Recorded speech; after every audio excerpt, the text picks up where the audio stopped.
Hey, 1099? Sorry to bug you, but I could use another refill. Of course, it's my job, but are you sure you want more? This is your 14th orange soda in the past 5 minutes. Didn't they have a bunch of soda in Central America?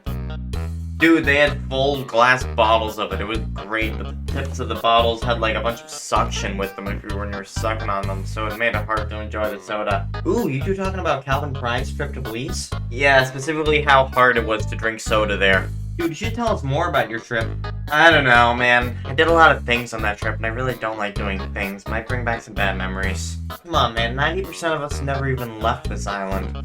You could at least tell us your trip to out of the United States of America. Alright, fine. Okay, that island right there, that's Calvania. It's connected to all those unimportant other islands.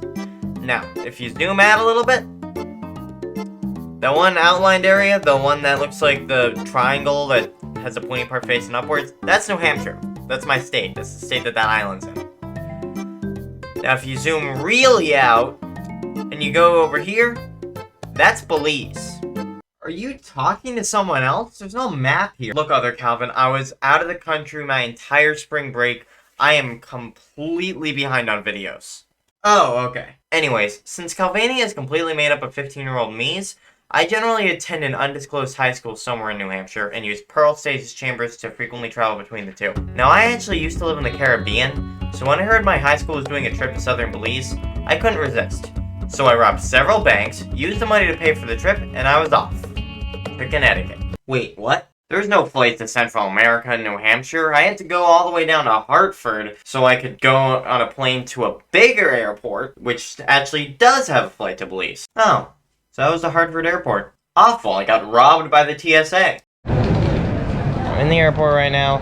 They didn't let me check my bag because the money that I have to pay for it, I had the money, but apparently I need to use a credit card for it, which is just like what? Why can't I use cash? So then I just carried it around with me, which by the way, it is super heavy. That was so annoying. And then they stole my bug spray and my sunscreen because you're not allowed to have any liquid thingy over 3 ounces on the plane.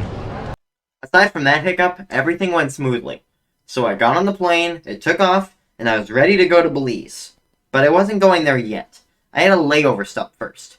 And it was a rough one. Because if I wanted to go to Central America, first I'd have to go to America Central.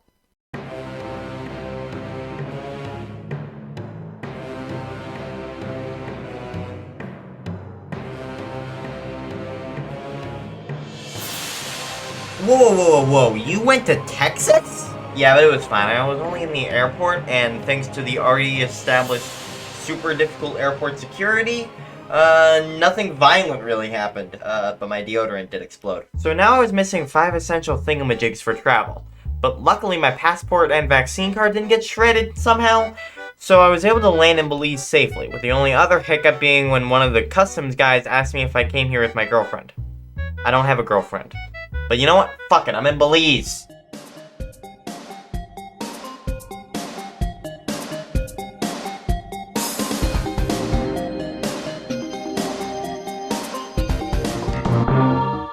Wait.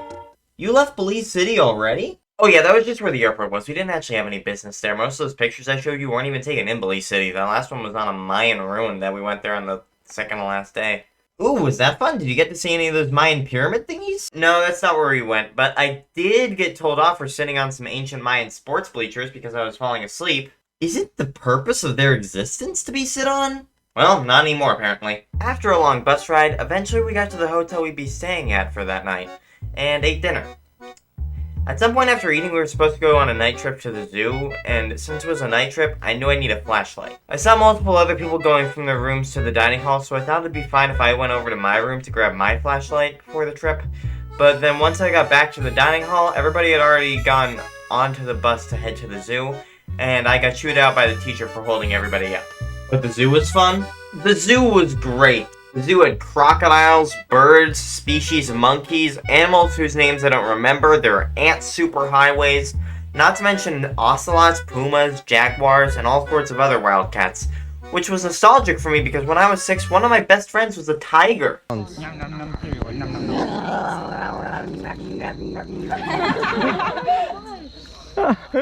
He's a human-y voice making growly sounds. The next day, we packed up and left our hotel to go to get a different place to stay. This new place was in the middle of the largest American rainforest north of the Amazon, and it was a 6-mile hike to get there from the mainland.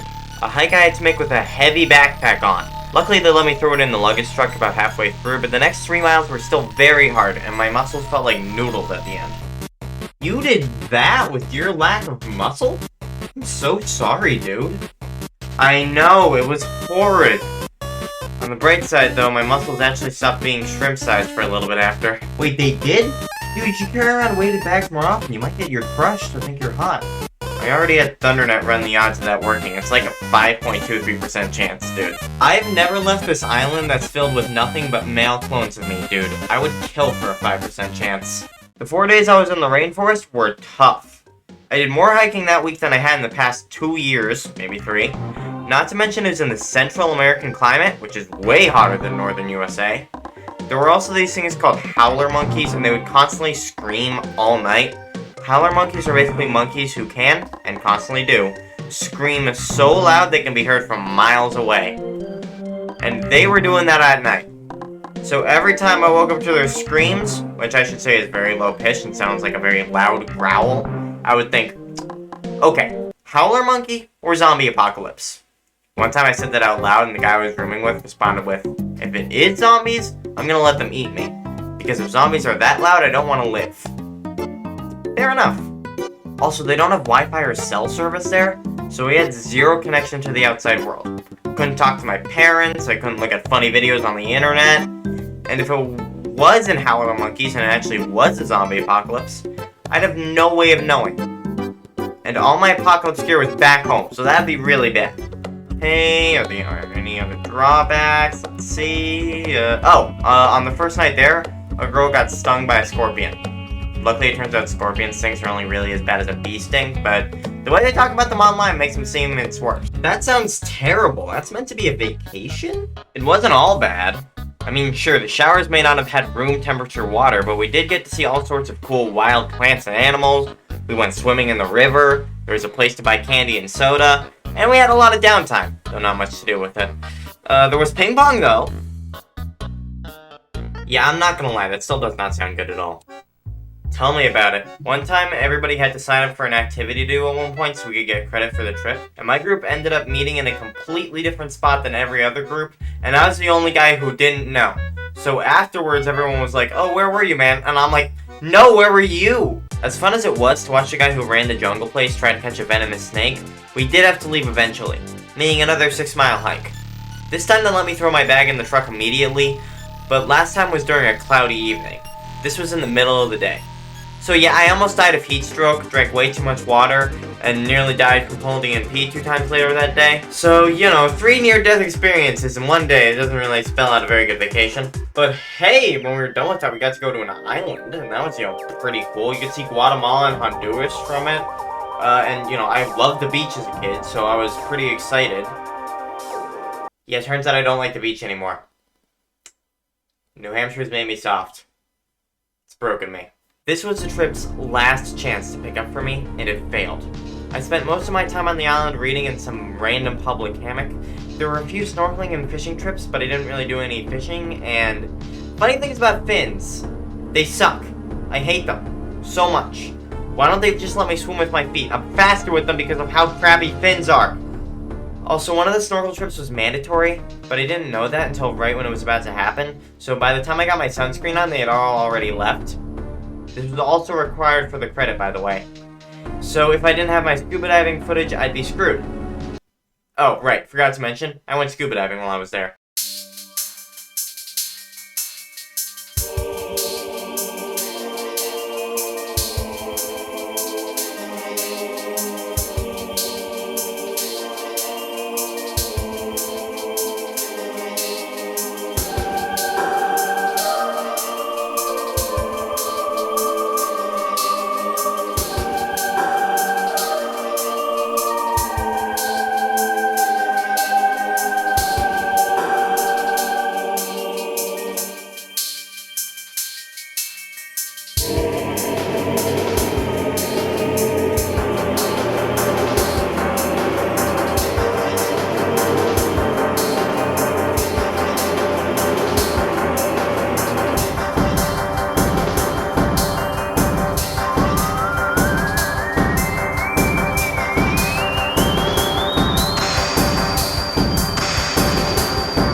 Wait, you've been scuba diving before, right? You must have been flexing all your skills on everyone else. Yeah, no, I got salt water in my eyes, so I had to get out of the water early. Also, I kept floating to the top of the water since I didn't attach enough weights, and my ventilator kept getting filled up with spit. Damn, bro, you're incompetent. You're me, pal.